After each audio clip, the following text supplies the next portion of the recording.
రైట్గా governor కోటాలో 2 ఎమ్మెల్సీల భర్తీకి మార్గం సుగమమైంది. ఈ అంశంపై తాము ఎలాంటి మధ్యంతర ఉత్తర్వులు ఇవ్వలేదని, భర్తీ చేపట్టరాదని ఎక్కడా పేర్కొనలేదని హైకోర్టు అయితే స్పష్టం చేసింది. గత ప్రభుత్వం అసెంబ్లీ ఎన్నికలకు ముందు గవర్నర్ కోటాలో దాసోజు శ్రవణ్, కుర్రా సత్యనారాయణలను ఎమ్మెల్సీలుగా నామినేట్ చేయాలని గవర్నర్కు సిఫార్సు చేసింది. కేబినెట్ సిఫార్సు చేసిన అభ్యర్థులకు ఆయా రంగాల్లో ప్రత్యేకతలు, నైపుణ్యాలు గుర్తించదగిన కృషి చేసినట్లు ఆధారాలు లేవంటూ గతేడాది సెప్టెంబర్ 9న వారి అభ్యర్థిత్వాలను గవర్నర్ తిరస్కరించారు. గవర్నర్ నిర్ణయాన్ని సవాల్ చేస్తూ దాసోజు శ్రవణ్, కుర్రా సత్యనారాయణ హైకోర్టును ఆశ్రయించారు.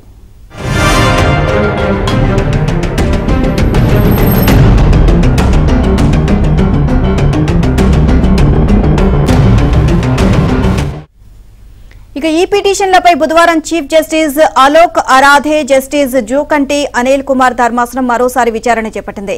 పిటిషనర్ల తరపు సీనియర్ న్యాయవాదులు ఆదిత్య సోంతి, మయూర్ రెడ్డి వాదనలు వినిపిస్తూ గవర్నర్ కార్యదర్శి 600 పేజీల కౌంటర్ దాఖలు చేశారని గుర్తు చేశారు. ఈ వ్యవహారంలో తుది తీర్పు వెలువడేదాకా గవర్నర్ కోటాలో ఎమ్మెల్సీల భర్తీ ప్రక్రియ చేపట్టకుండా స్టే ఇవ్వాలని కోరారు. గవర్నర్ సైతం హైకోర్టును గౌరవిస్తూ ఇటీవల పారదర్శకంగా వ్యవహరించారని, కేసులు తేలే వరకు ప్రభుత్వం నుంచి ఎమ్మెల్సీ ప్రతిపాదనలను తీసుకోబోము అంటూ ప్రెస్ నోట్ విడుదల చేశారు అని ధర్మాసనం దృష్టికి తీసుకొచ్చారు.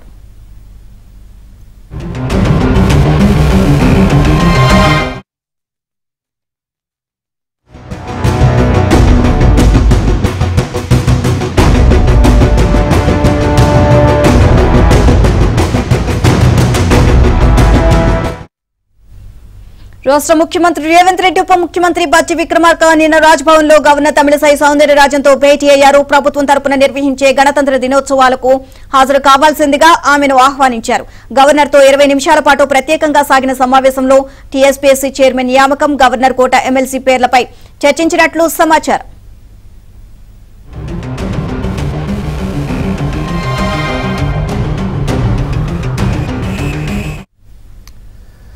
రైట్గా టీఎస్పీఎస్సీకి చైర్మన్ను నియమించి ఉద్యోగాల భర్తీ ప్రక్రియను ముందుకు తీసుకువెళ్లాలని భావిస్తున్న ప్రభుత్వం 2 రోజుల క్రితమే దానికి సంబంధించిన ఫైల్ను పంపించింది. దానికి సత్వరం ఆమోదం తెలపాలని సీఎం, డిప్యూటీ సీఎం ఈ భేటీలో గవర్నర్కు విజ్ఞప్తి చేసినట్లయితే తెలిసింది. ఇక ఆ ప్రక్రియ ముగిసిన వెంటనే సభ్యులకు సంబంధించిన జాబితాను కూడా పంపిస్తామని చెప్పినట్లయితే సమాచారం ఉంది. ఈ విషయానికి సంబంధించి మరింత సమాచారాన్ని మా కరెస్పాండెంట్ సిద్ధార్థ్ అందిస్తారు. సిద్ధార్థ్, అప్డేట్స్ ఏంటి?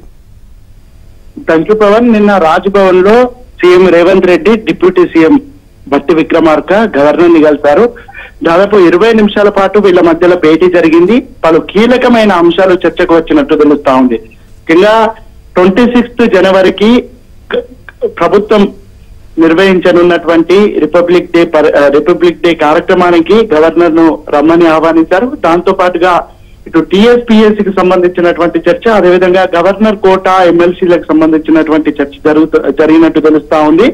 టీఎస్పీఎస్సీకి సంబంధించి ఒక పారదర్శకమైన బోర్డును ఏర్పాటు చేయాలని ప్రభుత్వం భావిస్తా ఉంది. దాంట్లో భాగంగానే CM Revanth Reddy UPSC chairman కలిశారు. ఎలాంటి బోర్డు పెడితే బాగుంటుంది, బోర్డు చైర్మన్ గా ఎలాంటి వ్యక్తిని నియమిస్తే బాగుంటుంది, ఒక పారదర్శకమైన బోర్డు నిర్వహించాలంటే ఎలాంటి జాగ్రత్తలు తీసుకోవాలని అనేక ఇన్పుట్స్ తీసుకున్నారు. గత ప్రభుత్వంలో జరిగినటువంటి టీఎస్పీఎస్సీ తప్పిదాలు కానీ, లోపాలు కానీ భవిష్యత్తులో రిపీట్ కాకుండా ఉండాలంటే ఏం చేయాలని ప్రభుత్వం ఒక కన్క్లూజన్కి వచ్చింది. దాంట్లో భాగంగానే చైర్మన్, అదేవిధంగా సభ్యుల నియామకం కోసం ఒక నోటిఫికేషన్ విడుదల చేసింది. సభ్యులను ఎవరైతే ఆశావాహులు ఉన్నారో వాళ్ళ నుంచి అప్లికేషన్స్ కూడా కాల్ఫర్ చేసింది. చైర్మన్ కి సంబంధించి ఒక కీలకమైన నిర్ణయం తీసుకున్నట్టు తెలుస్తా ఉంది. మొన్నటి వరకు ఈ చైర్మన్ గానీ, సభ్యులు గానీ రిజైన్ చేశారు. వాళ్ళకి సంబంధించి గవర్నర్ ఆమోదించలేదు. దానికోసం ఈ విషయం కాస్త పెండింగ్ లో పడింది. ఇక గవర్నర్ గత చైర్మన్, సభ్యుల రాజీనామాలు ఆమోదించిన తర్వాత కొత్త చైర్మన్ నియామకం కోసం ప్రభుత్వం కసరత్తు చేస్తుంది. ఇప్పటికే 1-2 పేర్లను గవర్నర్ కు పంపినట్టు తెలుస్తోంది. వీటిని వెంటనే పరిశీలించాలి. చైర్మన్ నియామకం తర్వాత సభ్యుల నియామకం కూడా, సభ్యులకు సంబంధించినటువంటి లిస్టు కూడా పంపుతాము. ఒక పారదర్శకంగా ఎలాంటి ఇబ్బందులు లేని, అవకతవకలు లేకుండా బోర్డును ఏర్పాటు చేసేందుకు వీలుగా అలాంటి సభ్యుల్ని నామినేట్ చేస్తున్నామని ప్రభుత్వం తెలిపింది. గవర్నర్ కోటాలో ఎమ్మెల్సీలకు సంబంధించినటువంటి విషయం, గత ప్రభుత్వం 2 పేర్లను నామినేట్ చేసింది. కానీ గవర్నర్ కోటాలో వీళ్ళిద్దరికి ఎలిజిబుల్ లేదని గవర్నర్ ఆ 2 పేర్లను ఆపింది. వాళ్ళు హైకోర్టుకు వెళ్లారు. హైకోర్టు దీనిపైన స్టే ఇవ్వాలని కూడా వాళ్ళు కోరారు. కానీ కోర్టు నిన్న ఒక క్లియర్ ఇన్స్ట్రక్షన్ ఇచ్చింది. గవర్నర్ తీసుకున్నటువంటి నిర్ణయాలపైన మేము ఆమెకు డిస్క్రియేషరీ పవర్స్ ఉంటాయి, వాటిని మేము హోల్డ్ చేయలేము. కాకపోతే ఆమె తీసుకున్నటువంటి నిర్ణయాలు తప్ప ఒప్ప అనే అంశాలకు సంబంధించి మేము రివ్యూ చేయగలమనే ఒక ఇండికేషన్ ఇచ్చింది. దీని ద్వారా గవర్నర్ కోటా ఎమ్మెల్సీలకు సంబంధించి భర్తీ చేయడానికి దాదాపు కోర్టు అబ్జెక్షన్ చెప్పనట్టు తెలిసిందని అబ్జెక్షన్ చెప్పనటువంటి పరిస్థితి ఉంది. ఈ నేపథ్యంలో ప్రభుత్వం 2 పేర్లను నామినేట్ చేయాలని భావిస్తా ఉంది.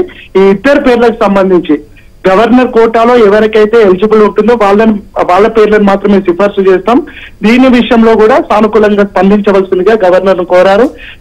రేపు గవర్నర్ రిపబ్లిక్ డే పెరేడ్ కి వస్తుంది. దాని తర్వాత ఈ ఎమ్మెల్సీలకు సంబంధించిన అంశం కానీ టీఆర్పీఎస్ కి సంబంధించినటువంటి అంశంలో గవర్నర్ ఏదో ఒక కీలకమైన నిర్ణయం తీసుకుంది.